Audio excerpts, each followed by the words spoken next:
আচ্ছা অনুষ্ঠান প্রতি বছর বাংলাদেশ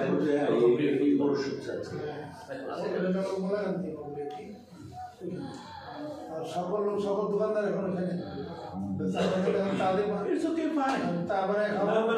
আমরা গল্প করছি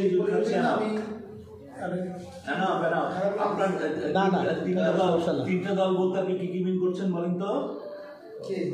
ডিফেন্স থেকে আরম্ভ করে টপ অফ ডিফেন্স, হ্যাঁ ডিফেন্স, তারপর বর্তমান পরিচালকরা যারা পরিচালক না মানে কি বলে যারা অ্যাডহক কমিটি বাংলাদেশে যারা পরিচালনা করছে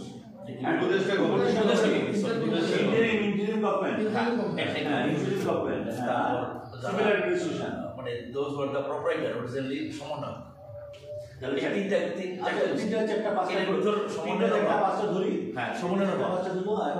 তারা কি বেশি হয় না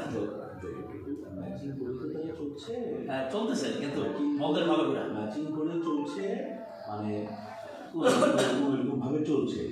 এখন ইয়াং যারা ছাত্র যারা সমন্বয়কদের সাথে যে হাজার হাজার স্টুডেন্টরা আছে তারা একটা বৈপ্লবিক পরিবর্তন চায়।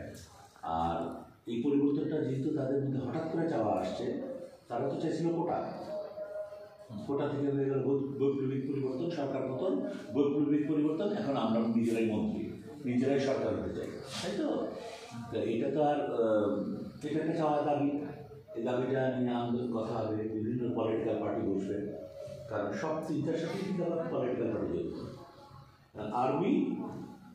আর্মি কখনো চাইবে না যে আর্মির উপরে লেভেলে যারা আছে তাদের কোনো ক্ষতি হোক, কারণ যাকে বসাই দিয়ে রেখেছে হেড হিসেবে সে কিন্তু তাদেরই লোক, তাদেরকেই আমব্রেলার নিচে সুন্দর করে রেখে দিয়েছে।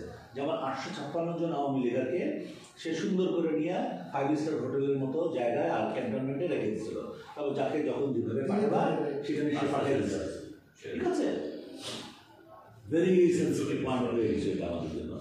এবং ইন্ডিয়ান আর্মি প্রধান উনি পরশুদিন যেটা বললেন এটা শুধু বাংলাদেশের জন্য